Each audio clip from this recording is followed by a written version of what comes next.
Pessoal, então vamos lá? Vamos ver um pouquinho sobre HIV e AIDS. Tem diferença? Total diferença.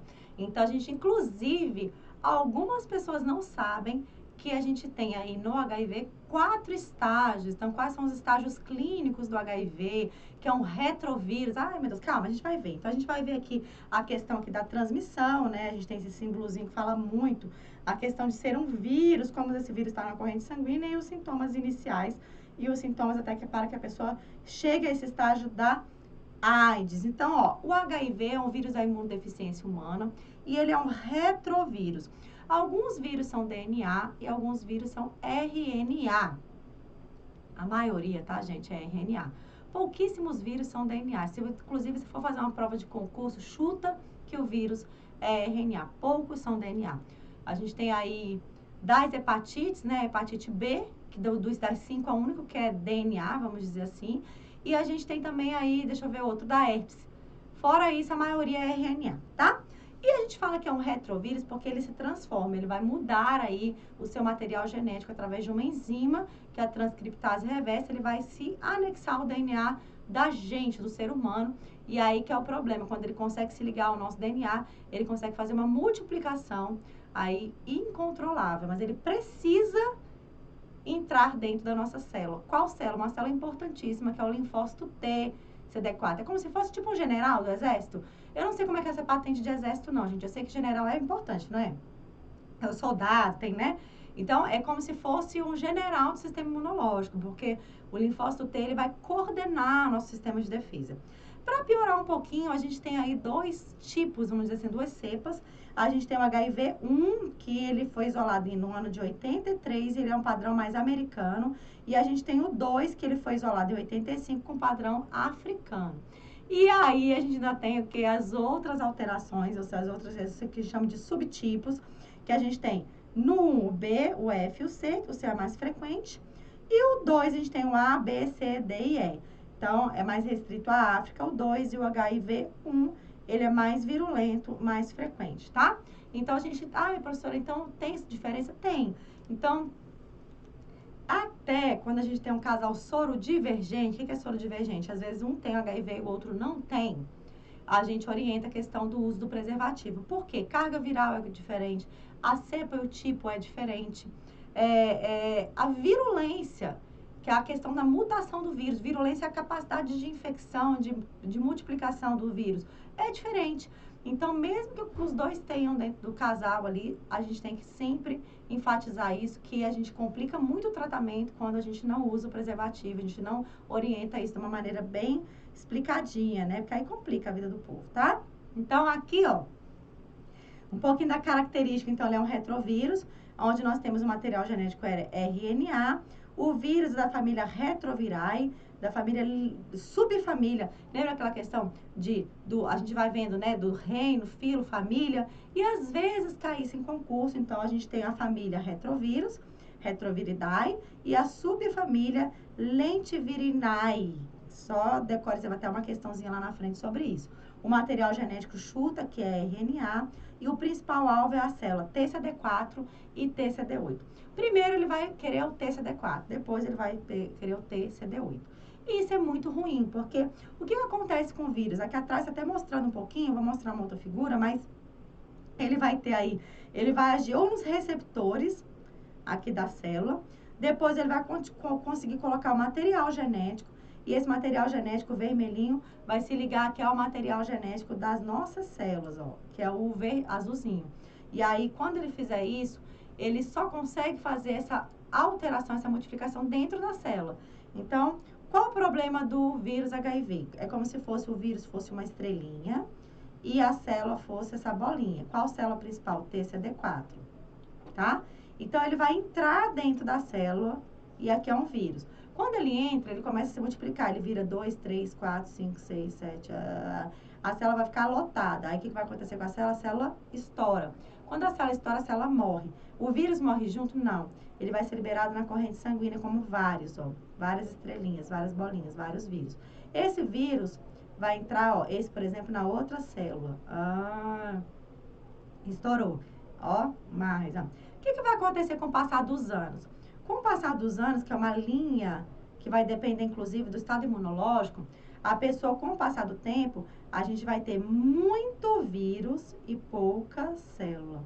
Então, o normal, por exemplo, é um adulto ter aí umas 800 linfócitos TCD4, porque o linfócito ele é produzido pela medula óssea.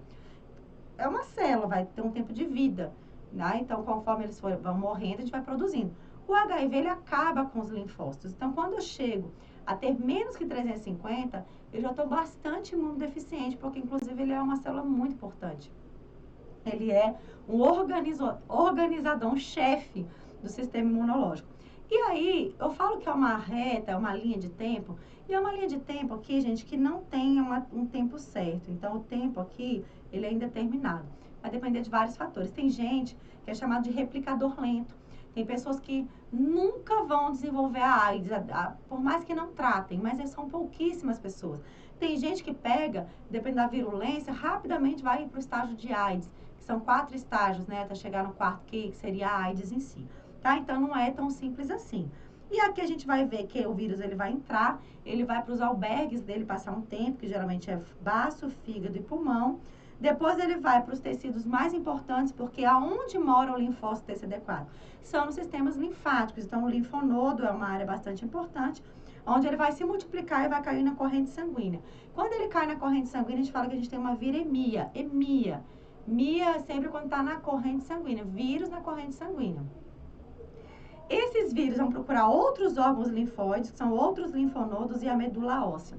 E aí, se pegar muito linfócito TCD4, a pessoa aí vai estar imunodeprimida, aí que é o problema, tá? Aqui. Então, a gente também tem uma representação, né, onde a gente vai ter aí o vírus do HIV, que ele é composto aqui, ó, por duas fitas, né, de RNA, e a gente tem aqui uma coisa bastante importante, vou tentar aqui rodelar, que é a transcriptase reversa, tá vendo? Que vai fazer essa conversão. Então, quando ele se liga, é como se esses receptores aqui, ó, do vírus, se ligasse aos receptores de CD4. Quando ele se liga, ele consegue botar o material genético, ele joga para dentro o material genético. E a transcriptase reversa vai ligar o material genético do vírus ao material genético do ser humano. E aí vai se multiplicando, tá? Aqui é interessante, porque a terapia antirretroviral, ela vai atuar em vários momentos. Ela pode atuar aqui, ó, na entrada do vírus, ou pode atuar aqui, ó, na transcriptase reversa, e alguns na saída do vírus. Então, a gente tem várias medicações. O Brasil, ele tem tecnologia de ponta, ele não importa praticamente nada. A gente consegue produzir e tem uma tecnologia tanto para a ciência, né, de desenvolvimento, como também para essas medicações. Inclusive, alguns países, o próprio Estados Unidos, a gente sabe que lá, para você ter acesso a essa medicação, você tem que ter todo um plano de saúde, tem que ter dinheiro. E aqui no Brasil, a terapia antirretroviral, ela é dada gratuitamente, né, para todos os pacientes que convivem com o vírus. Então, isso é uma vantagem que nós temos aí no nosso país, que é tão bom, né, de poder ser melhor, né? Vamos para uma questão? Então, vem aqui, vamos ver essa questão? Então, vamos, ó. A AIDS é uma doença causada pela infecção do vírus da imunodeficiência humana. Esse vírus ataca o sistema imunológico, que é o responsável por defender o organismo de doenças. Quanto à forma de transmissão do vírus HIV, então, grifa a transmissão. Aqui, ó, essa questão é do IBFC, da Secretaria do Acre, né? Assinale é incorreta. Então, sempre grifar o que vocês tem que chamar a atenção e o que vocês vão ver na questão, tá? E fazer a questão assim também para vocês irem testando e sempre mostrando que sabe para a questão para vocês testarem. Então, como é que pega a incorreta? Pega pela relação sexual desprotegida? Sim, pega. Compartilhamento de seringa? Sim. Transmissão de mãe para filho durante a gravidez? Sim. Principalmente do que, gente? No parto. Pega também no pré-natal e no aleitamento. Compartilhamento de roupas, utensílios? De maneira nenhuma, pelo amor de Deus. Então, é a incorreta, só para a gente lembrar também que a maior forma de transmissão é a relação sexual, mas ela é frequentemente, lembra? Que em relação à transmissão, ela é frequentemente sexual. Ela não é exclusivamente. Então, se a gente for falar aqui da transmissão, ó, a gente vai ter a sexual, então a gente pode até aqui grifar que a sexual é a principal, né? A vertical pega durante todo o ciclo gravídico puerperal E a sanguínea, quando a gente fala sanguínea, inoculação de sangue derivado, transplante e transfusão.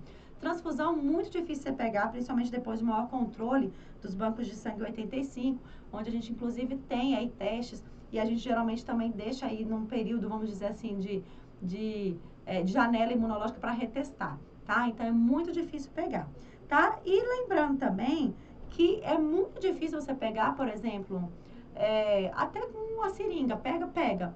Mas o vírus do HIV, ele tem uma sensibilidade muito grande ao calor, ao próprio álcool, à água sanitária. Então, é mais fácil, por exemplo, você pegar uma hepatite B no ambiente hospitalar, que é o que mais se vê. A hepatite B, ela tem uma frequência altíssima de transmissão em ambiente hospitalar, porque o vírus, ele dura mais nesse ambiente, do que pegar HIV. E até na manicure, para você pegar HIV na manicure, a manicure tem que pegar uma pessoa que tem HIV, tirar um bife, aí vir com o alicate sangrando, vai tirar um bife seu também.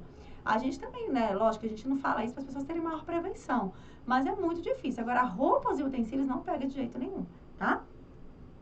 Risco aumentado, isso é importante saber, porque isso é importante, inclusive, na hora da consulta, para a gente identificar qual é a vulnerabilidade maior daquela pessoa. Então, ó, risco aumentado, sexo anal, por causa das fissuras, né, ali do canal, que pode acontecer. Lesão genital, IST, imunodeficiência avançada e carga viral alta. Então, a gente sabe que a estatística é que quem tem, por exemplo, uma IST, ela tem uma chance de 36 vezes ou mais de pegar HIV, porque ela tem uma porta de entrada, que é a questão também da facilitação pelo sexo anal. Então, quando a gente tem um paciente que tem gonorreia, por exemplo, a gente sempre tem que pensar que essa gonorreia pode ter um HIV associado, porque é uma porta de entrada, né? Eu tive um paciente jovem, super jovem, ele tinha acabado de fazer 18 anos, e na festa de 18 anos dele, ele inclusive foi para a consulta com a mãe, e ele foi encaminhado pelo CTA. Então, ele fez a testagem do CTA e ele pegou, nessa noite de aniversário de 18 anos, HIV e hepatite na mesma relação. Por quê? Porque ele conversou comigo, particular, e ele realmente falou que naquela noite ele tinha perdido a virgindade e foi a única noite que ele tinha tido relação, então, a chance dele ter pego nessa relação, né, gente? Então, e ele pegou na mesma noite. Então, eu tinha feito aniversário recentemente, pegou essas duas doenças mais graves, mais difíceis, vamos dizer assim, de tratar, né? Tá? Hepatite B e HIV. É muito azar, né, gente? Mas, olha, acontece, né? A gente não pode brincar, não, porque pode acontecer, tá? Então, vamos ver aqui. Opa, aqui, ó. Opa, vamos voltar. Aqui, ó. Então, a transmissão vertical é uma coisa que eu quero falar com vocês, porque a maior chance, vamos grifar aqui, ó, é no parto. Mais de 70% das vezes acontece no parto. Por quê? Vamos pensar por quê. Gente, o sangue da mãe se mistura com o sangue da criança? Como é que é? Mistura? Não, gente, não mistura. Quem leva é a placenta. Gente, pensa comigo, se o sangue da mãe misturasse com o sangue da criança, toda mãe que tivesse HIV, o filho seria HIV. Se a mãe tivesse sífilis, o filho teria sífilis. Todo que a mãe tivesse passado pelo sangue, a criança teria. Não mistura. Não mistura. Quem faz a troca é a placenta, que é o único órgão transitório do corpo humano que vai fazer aí, além da função de hormônio também que ela tem, essa troca, essa comunicação do sangue materno com o da mãe. É como se fosse uma rua que tivesse só um meio fio dividindo. Tudo que tem mais do lado da mãe passa para o lado da criança, tudo que tem mais do lado da criança passa para a mãe. Então, por vários tipos de transporte ativo, transporte passivo, difusão facilitada. Então, por exemplo, glicose. A mãe tem mais glicose, passa para a criança. A criança tem mais o quê? Metabólitos, passa para a mãe. Então, a troca acontece através de uma pequena membrana. O que acontece é que na hora do parto, aqui ó, o parto, com a força das contrações, a contração ela vem muito forte. A contração é o quê? Encurtamento da fibra muscular do útero. Então, como a placenta está grudada no útero, então com a força das contrações, a gente pode ter pequenas áreas de descolamento de placenta. Aí o sangue se mistura. Então, a maior chance é na hora do parto, tá? Então, mas o que a gente faz? A gente faz a prevenção para os três. A gente faz a prevenção tanto na gestação, como no parto, como no aleitamento materno. O aleitamento materno, na verdade, é suspender o aleitamento materno, porque quem tem HIV não pode amamentar, de jeito nenhum, tá? As únicas duas doenças que não podem aumentar de jeito nenhum, HIV e HTLV, que é um vírus primo do HIV. O que a gente faz em relação à gestação? Em relação à gestação, a gente entra com a terapia antirretroviral, tá? Que é muito importante. E a partir de 14 semanas, então assim, maior ou igual a 14 semanas, você já inicia a terapia antirretroviral. Para as mulheres que não sabiam que tinham HIV, porque às vezes a mulher já sabia que tinha, já estava em uso. Mas vamos supor que ela não sabia, fez o pré-natal e descobriu agora. Por que a terapia antirretroviral? Porque o objetivo da gente evitar a transmissão do HIV durante esse ciclo gravídico é a gente diminuir a carga viral e fazer um parto rápido, tá? Então, esse é o objetivo. Porque se a gente conseguir diminuir a carga viral, vamos botar aqui a setinha, diminuir a carga viral, né? E fazer um parto rápido, a gente tem menor chance de transmissão vertical, tá? Na hora do parto, também é bastante importante. O parto de cesariana. Antigamente, a gente tinha um parâmetro aí, que se a gente tivesse uma carga viral de até 1000, poderia ser feito um parto normal. Mas o parto normal, ele tem muitos problemas que podem acontecer durante o parto normal. Um deles é a bolsa rota. Se a bolsa romper, aquela membrana que protege, a gente aumenta a chance em 4 vezes por hora da transmissão vertical. Então, isso pode acontecer a qualquer momento. Então, a gente prefere realmente, e o recomendado no último manual é que a gente se recomende aí um parto cesariana com uma gestação bem datada, com ecografia precoce, com 37 semanas, para evitar que ela entre em trabalho de parto, mas também que o bebê esteja maduro, tá? E a gente também vai fazer, gente, uma terapia antirretroviral, tá? Sendo que aqui, ó, terapia antirretroviral sempre com 3 medicações. A gente chama de terapia tríplice. Uma das 3 medicações tem que ser o AZT. Obrigatoriamente, a azidovodina tem que fazer parte de qualquer tratamento profilático na mulher, porque ele diminui a chance de transmissão vertical. E aqui no parto, da mesma maneira, a gente vai fazer o AZT endovenoso, acesso venoso exclusivo para o AZT, e a gente faz a dose de ataque, depois dose de manutenção até o clampeamento do cordão, que é o protocolo certinho, né? Então, a gente faz o tratamento na gestação com 3 medicações, a gente faz vários exames, entre ele carga viral e a quantificação do linfócito a cada 3 meses, e no parto, a gente faz esse parto programado. Aí, AZT, e depois, professor, a gente vai fazer aqui no bebê, então vamos colocar aqui no neonato, primeiro, suspender o aleitamento materno. A gente vai suspender. E depois a gente também vai fazer o AZT no bebezinho, que é o AZT via oral, tá? Beleza? A gente suspende o aleitamento materno fazendo a inibição com enfaixamento. E se a gente não conseguir com o enfaixamento, a gente faz também o hormônio, a cabergolina, que é dose única ou 2 repetidas, né, para poder secar o leite, tá? Então, é mais ou menos isso, tá, gente? Então, tomar cuidado. E se a gente fizer isso tudo certinho, esse protocolo certinho, a chance da transmissão vertical é mínima. A gente tem uma chance muito grande de um bebê aí protegido, um bebezinho aí sem o HIV, que é o que a gente quer, tá? Então, cuidado, não amamentar, tá? Vamos ver aqui, então, qual é o próximo? Esse aqui eu já tinha falado, não. Os fatores que aumentam o risco da transmissão do HIV numa relação heterossexual, então, é a alta viremia. Por isso, hoje, a terapia antirretroviral, que o objetivo é diminuir a carga viral. Então, hoje, a gente faz tratamento com medicação para todos os pacientes. A gente indica, né, gente? Mas é também muito importante a gente ver a adesão desse paciente, porque se o paciente começa um tratamento antirretroviral e não toma da maneira correta, e aí é bastante... tem que ser muito disciplinado, né? Porque a gente tem alguns que vão interagir com o álcool, tem alguns que dão alguns eventos adversos, tem alguns pacientes que pedem, a gente tem as terapias de apoio, né? Os pacientes que estão em terapia antirretroviral, que é o ideal. Porque às vezes eles vão ter que falar para a família, tem pacientes que a família não sabe que ele tem um HIV. Então eles falam assim, eu falo que eu estou tomando esse remédio, às vezes eu tenho que tomar o remédio na família. Então a gente dá várias dicas, trocar o frasquinho, né? Falar que é a vitamina, ou que tem que tomar, para poder o paciente também tomar correto. Se não tomar correto, a gente tem uma chance muito grande de a pessoa ter o quê? Uma resistência àquela droga. E aí complica, porque a gente vai ter menos uma opção terapêutica, né? A relação anal, no caso, quem está recebendo, a relação anal receptiva, aumenta a chance por causa das fissuras anais. A relação durante a menstruação e a presença das ISTs hoje é o fator principal. Então, se você tem uma IST, você pode ali trazer uma porta de entrada para o HIV, tá? A carga viral que a gente já falou, né, gente, da mulher, já falamos. Vamos para essa questão aqui, então, tá? Então, vamos lá. Acerca é uma questão do CESP. Adoro o CESP, porque eu estou universitário. Acerca do controle das doenças sexualmente transmissíveis, cujas incidências têm se tornado esse controle uma prioridade para os órgãos de vigilância, julguem um item. Então, é uma questão do CESP-VOF, né? Certo ou errado? Na rotina de assistência pré-natal, deve ser pesquisada a infecção pelo HIV na primeira consulta e no terceiro trimestre da gestação. Ah, isso aqui é uma coisa importante. Quantas vezes eu peço o exame de HIV na gestação? É isso que ele quer saber aqui. Quantas vezes? No mínimo, 2 vezes pelo Ministério da Saúde. Então, essa questão, ó, no primeiro e no último, sim. O mais precoce possível. Então, na primeira consulta. O ideal é que essa primeira consulta aconteça até as primeiras 12 semanas. Mas vamos supor que ela não veio. Então, na primeira. É a primeira oportunidade. Então, ela está correta, né, gente? Então, a questão está correta, tá? E no terceiro. Pode ser mais? Pode ser mais, tá? Mas, de preferência, no primeiro e no terceiro. Se esse terceiro trimestre, eu fiz por volta de 30 semanas, 34, é o ideal fazer com 34, né? A partir da 30ª já faz.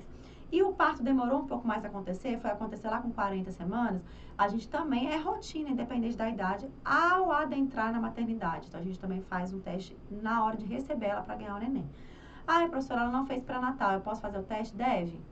Se a mulher é uma moradora de rua, ela já foi para o hospital ganhando neném, coroando, menina nascendo, ela sempre dá tempo de fazer a prevenção.